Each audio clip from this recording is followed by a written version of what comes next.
สบายดีพ่อแม่พี่น้องสวัสดีพ่อแม่พี่น้องทางฝั่งไทยนำครับผมตอนนี้กำลังสิเลิกงานพี่น้องเนาะชีวิตในเมืองใหญ่ประเทศไทยเนาะเฮาก็คนหนึ่งแหละที่จากบ้านจากครอบครัวมาอาศัยประเทศไทยเป็นบ่อนทำมาหากินเนาะก่อนอื่นก็ขอบคุณประเทศไทยขอบคุณคนไทยเนาะที่ให้โอกาสคนลาวหลายๆคนพี่น้องที่แบบว่ามาแบบหาเงินอยู่ที่ประเทศไทยไปซี้นะเฮาเชื่อว่าทุกคนน่ะพี่น้องทุกคนก็หนีความยากจนทุกคนก็หนีความลำบากเนาะถึงแบบว่าดิ้นรนเข้ามาหาเงินอยู่ที่ประเทศไทยเนาะ อย่าลืมพี่น้องเขาสิเว้าตลอดว่าสำหรับคนลาวเฮาหรือว่าแรงงานลาวเฮาที่เข้ามาทำงานอยู่ที่ประเทศไทยก็พยายามทำตัวให้ดีพี่น้องพยายามอยู่ให้เป็นเนาะเฮามาอาศัยบ้านเมืองคนอื่น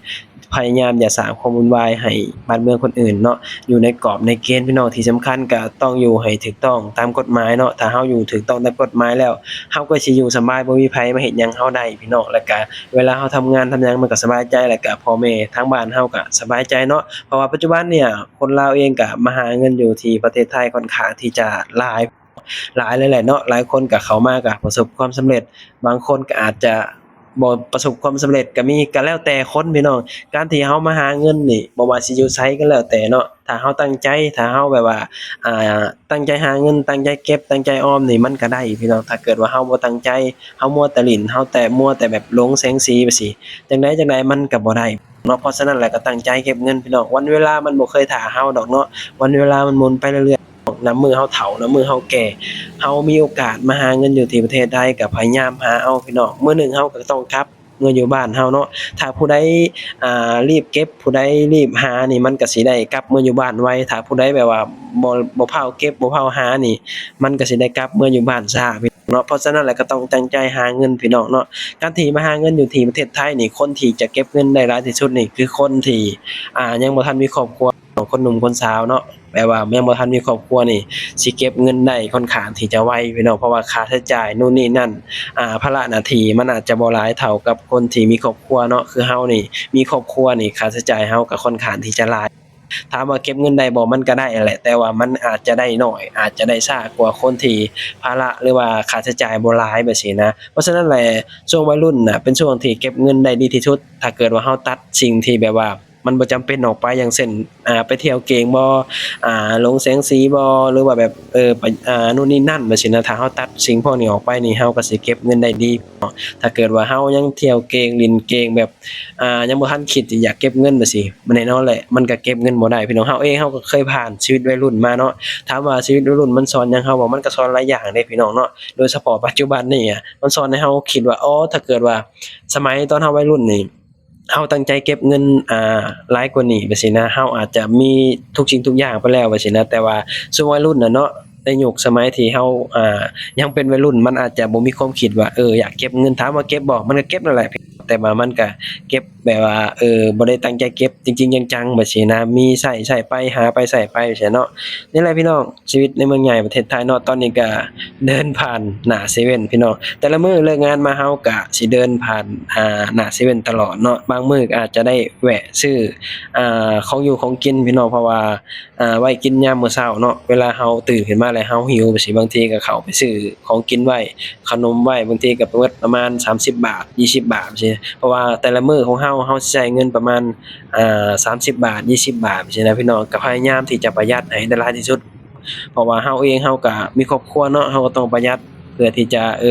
มีเงินเก็บเพื่อที่จะมีเงินส่งให้ครอบครัวพี่น้องเนาะยุคสมัยนี้ยอมรับว่าเงินมันสำคัญที่สุดบ่มีเงินมันก็อยู่บ่ได้เพราะฉะนั้นแหละคนใดที่มีโอกาสได้มาหาเงินอยู่ที่ประเทศไทยมีบ่อนหาเงินแบบซี้นะอย่าลืมว่าบ้านเฮาอะตามบ้านนอกมันหาเงินค่อนข้างที่จะยากพี่น้อ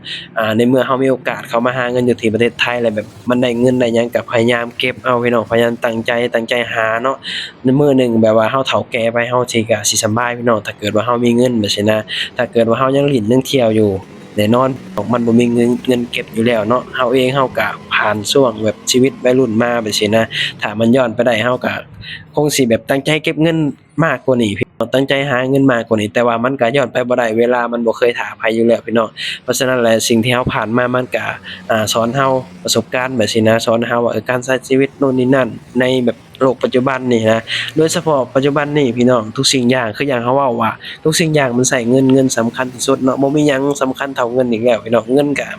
คือที่หนึ่งอะเงินต้องมาที่หนึ่งอะบ่ว่าสิเฮ็ดหยังก็แล้วแต่ว่าเราสิมีครอบครัวเราสิ ชีวิตเฮาสิดีขึ้น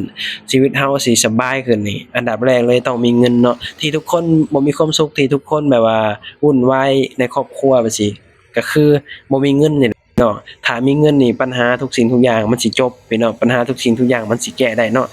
นั่นแหละเขาถึงบอกว่าเงินมันสำคัญเนาะเขาถึงบอกว่าถ้าผู้ใดมีโอกาสได้มาหาเงินอยู่ที่ประเทศไทยแล้วก็พยายามตั้งใจเก็บพี่น้องพยายามตั้งใจหาคืออย่างเขาว่าวันเวลามันบ่ท่าเฮาดอกเนาะมันหมุนไปเรื่อยคืออย่างอายุเฮามันก็เริ่มแก่ไปเรื่อยเฮาบ่ฮู้ดอกว่าเฮาสิมีแรงหาส่ำใดเนาะนั่นแหละเป็นแบบว่าคนลาวอะมาหาเงินอยู่ไทยอะหลายคนพี่น้องเนาะแบบ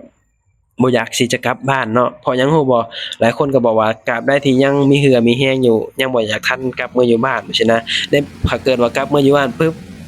นั่นแหละพี่น้องรายได้มันบ่มีเลยเนาะนั่นแหละเฮ็ดให้คนลาวหลายคนที่มาอยู่ไทยค่อนข้างที่จะหลายปีบางคน10ปี20ปีก็ว่ากันไปเนาะก็เพราะเหตุผลแบบนี้แหละพี่น้องโดยเฉพาะยุคสมัยนี้เนาะคืออย่างเราเว้าแหละบ่มีเงินมันก็อยู่บ่ได้เพราะทุกสิ่งทุกอย่างมันก็ล้วนใช้เงินเนาะนั่นแหละเราถึงบอกว่าทุกคนน่ะมาอยู่ไทยแล้วอะเหตุผลที่บ่อยากกลับก็เพราะแบบนี้แหละพี่น้องหลายคนก็บอกว่ากลับไปบ้านเฮาก็บ่ฮู้ว่าสิเฮ็ดหยังบ่ฮู้ว่าสิหาเงินจั่งใดแบบซี้นะเพราะว่ายุคสมัยนี้ก็ใช้แต่เงินเนาะอันนี้เฮาก็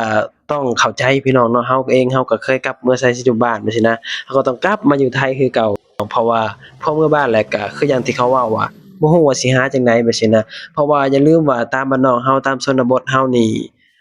การหาเงินนี่บ่อนที่หาเงินนี่มันบ่ได้อำนวยความสะดวกกับการหาเงินเด้พี่น้องบางบ่อนนี่หาเงินโคตรยากเนาะบางบ่อนอาจจะหาได้แหน่แต่ว่ามันก็พอแต่ได้อยู่ได้กินกับครอบครัวแบบซี้นะถามว่ามีเงินเก็บบ่แบบซี้มันบ่มีพี่น้องก็เลยเฮ็ดให้คนลาวหลายๆคนที่มาอยู่ไทยนี่บ่อยากที่จะกลับเมื่ออยู่บ้านตราบใดที่ยังบ่ทันแก่ตราบใดที่อายุยังบ่หลายนะหลายคนก็บ่อยากกลับเมื่อบ้านพี่น้องเฮา